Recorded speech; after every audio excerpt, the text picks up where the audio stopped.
The key that unlocked everything. The courtroom that stopped time. The day they threw me out. I was 72 the day my world cracked open. Not from a fall. Not from a stroke. From words. Cold. Calculated. Delivered in my own kitchen by the son I'd carried for 9 months, nursed through chickenpox, and cried over when he left for college. Richard, my only child. He walked in at 6:12 p.m. on a Tuesday in late September. I remember the exact minute because the cuckoo clock Tom fixed in 1981 chirped twice, once for the hour, once for the half. I'd spent all day cooking chicken pot pie from scratch. The crust flaky, the gravy thick with thyme, the way Richard loved it when he was 8 and came home with scraped knees and grass stains.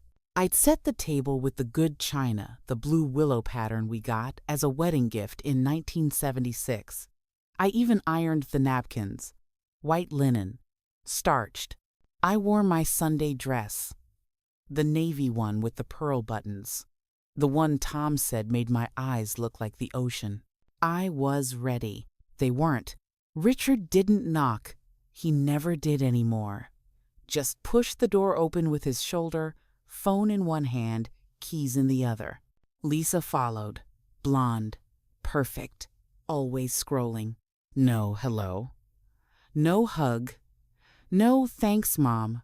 Just, we need to talk. I smiled, wiped my hands on the apron I'd embroidered in 1994, little yellow roses around the hem. Dinner's ready. Sit, eat, then we talk. Richard didn't sit. He stood by the door, arms crossed, like he was already late for something more important. Lisa finally looked up. Her eyes were the color of winter skies, cold, distant. This house is too big for you, Mom. You can't maintain it. The stairs, the yard, the pipes are old. I laughed. Couldn't help it. The pipes are fine. Your father replaced them in '98. Copper, top grade. Richard sighed. The same sigh he used when he was 14, and I asked him to take out the trash. Dad's gone, Mom. You're not safe here alone. I stared at him. My boy. The one I'd worked double shifts for at St. Mary's Hospital. Pixast, 11 p.m. to 7 a.m. Cleaning bedpans, holding hands of dying patients, coming home with bleach under my nails, and $11.32 an hour. The one I'd sold my mother's engagement ring to pay for his freshman year at State. I've lived here 42 years, Richard. I know every creak in these floorboards, every leak in the roof, every rose bush your father planted. Lisa stepped forward. She was holding a glossy brochure, smiling like she was selling me a timeshare in Florida. We found the perfect place. Sunny Acres Retirement Village. It's got activities. A nurse on duty 24/7. You'll have friends your own age. Friends my own age. Like I was already dead. I looked at the brochure. Bingo on Tuesdays.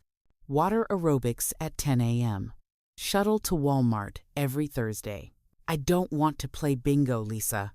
I want to stay in my home. Richard's voice went flat, the way it did when he was 10 and I caught him lying about homework. It's not up for debate. We've already talked to a realtor. I felt the floor tilt. You're selling my house? We're downsizing you, Lisa corrected. For your own good. Richard pulled out a folder. Thick. Official. Slid it across the table like a bill at a restaurant. We just need your signature. Power of attorney. So we can handle everything. I stared at the pen. Black. Ballpoint. The kind Tom hated. The same table where Tom proposed with a $12 ring from Sears. Richard learned to read green eggs and ham face. We cried when the cancer diagnosis came stand. We held hands when the hospice nurse said, "It's time." And now they wanted me to sign it away. No. Lisa's smile vanished. Her lips went thin. Mom, don't be difficult. This is my home. Richard leaned in, voice low. Dangerous. You're not thinking clearly. Last week, you left the stove on. A lie. I hadn't left the stove on in 20 years. But Lisa nodded, like it was gospel. It's dangerous, Mom. You could burn the house down. I stood up. My voice didn't shake. Get out. They left the pie untouched. The brochure on the table. The pen. I sat in Tom's recliner until 3 a.m. The pie went cold. The roses outside wilted in the frost. They came back 3 days later. With boxes. Lisa marched in like she owned the place. Richard carried a clipboard and a tape measure. We're starting with the upstairs, she said. You won't need most of this. I watched her pack my wedding album into a box marked Donate. She held up Tom's old Navy jacket, the one with the faded anchor on the sleeve. This is moth-eaten. Trash? That's his service jacket, I whispered. He wore it the day he came home from Vietnam. She tossed it in a black bag. Richard opened Tom's desk, the one he built from scrap wood in 1983. Pulled out drawers. Threw papers on the floor. Tax returns from $1,997. Birthday cards from Richard's 5th birthday use. A photo of us at Niagara Falls. 1,981 Hace. Where's the deed, Mom? The insurance papers? In the safe. I lied. There was no safe. But there was a locked cabinet in the attic. Tom had installed it in 1995. Iron. Brass lock. Said, don't open unless I'm gone. And you need it. I'd never opened it. Until now, that night, I climbed the attic stairs with a flashlight. My knees screamed. Arthritis like fire. Each step a negotiation. The cabinet was small, hidden behind boxes of Christmas ornaments and Richard's old baseball trophies. The lock was cold. I remembered the key.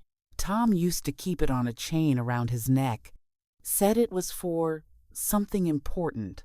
After he died, I'd put the chain in his top drawer, under his socks. I found it under old receipts. The key was tiny, worn, warm from my hand. It slid into the lock like it was made for it. Click.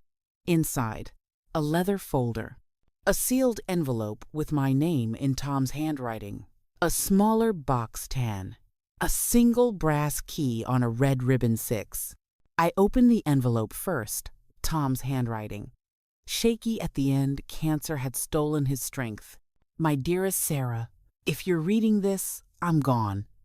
And I hope you never need what's in here. But if Richard ever forgets who raised him, if he ever tries to take what's yours, use this. Everything I built in secret is yours. The boy I hired to mow the lawn in '85, his name was Daniel Brooks. He's now a lawyer. His card is inside. The hospital I invested in? St. Mary's. It's worth millions now. The land by the lake? 47 acres. Yours. And the apartment Richard thinks he's renting? I own the building. All 16 units. I saw the greed in his eyes, Sarah. Even when he was 12. He wanted the new bike. The new game. The new everything. I protected you the only way I knew how. Use this wisely. Not to destroy, but to remind. I love you always. Tom. My hands shook so hard I dropped the letter. I opened the leather folder. Property deeds. Stock certificates, St. Mary's Hospital, 38% ownership here. Bank statements.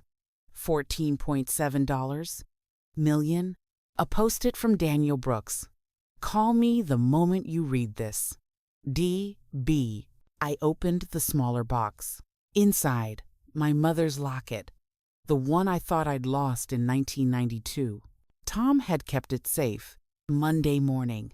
The movers were at the door. Richard and Lisa walked in like generals. Time's up, Mom. Let's go.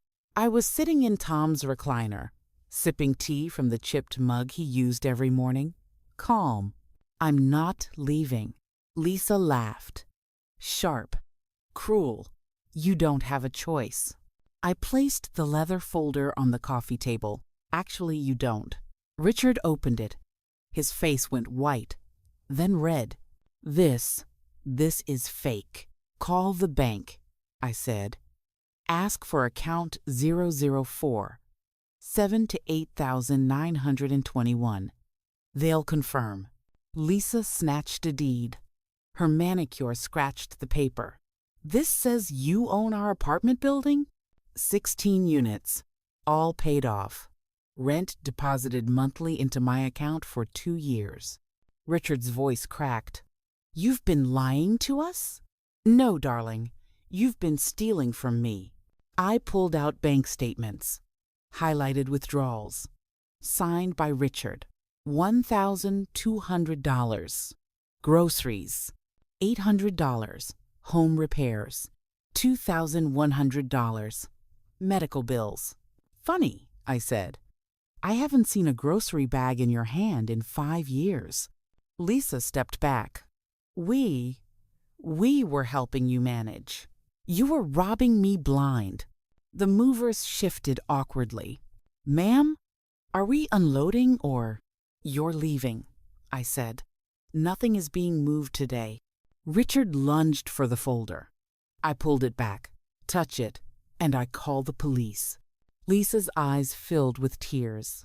Fake ones. Mom, we're family. Family doesn't evict their mother. Family doesn't lie about Alzheimer's. Family doesn't pack memories into trash bags. Richard's face twisted. You're senile. We'll get a doctor to prove it. Go ahead. I have a team of neurologists on speed dial, courtesy of St. Mary's Hospital, which, by the way, I now own 38% of. Silence. Then Lisa whispered, What do you want? An apology. A real one. And Richard admits this was his idea. Richard laughed bitterly. Never. Lisa looked at him, then at me. I'm sorry, Mom. It was Richard. He said you were a burden, that we deserved the house, that you'd be happier in a home. Lisa! Richard roared. No, she said, voice shaking. I'm done lying. She pulled out her purse, took out my mother's locket. I took this. I'm sorry. Richard stormed out, slammed the door so hard the windows rattled. Lisa stayed. Can I come back? When he's gone? We'll see. Lisa moved out that week, took only her clothes. Richard filed for emergency guardianship, claimed I was mentally unfit. The court date was set for November 12. I called Daniel Brooks. He came to the house the next day. 6'2", kind eyes, a scar on his left eyebrow from a lawnmower accident in 1987. Tom saved my life, he said. I was 14, homeless. He gave me a job mowing your lawn, paid for my law school. This is personal. We prepared. Bank records, forged signatures, text messages Lisa had saved them. A recording of Richard saying, once she's in the home, the house is ours. It is Commenton 9 and cries. Lisa agreed to testify. Richard didn't know she'd turned. November 12, 9 a.m. The courtroom smelled like lemon polish and fear. Richard sat smug. His lawyer, a slick man in a $3,000 suit, smirked. Lisa sat behind me, head down, hands folded. The judge entered.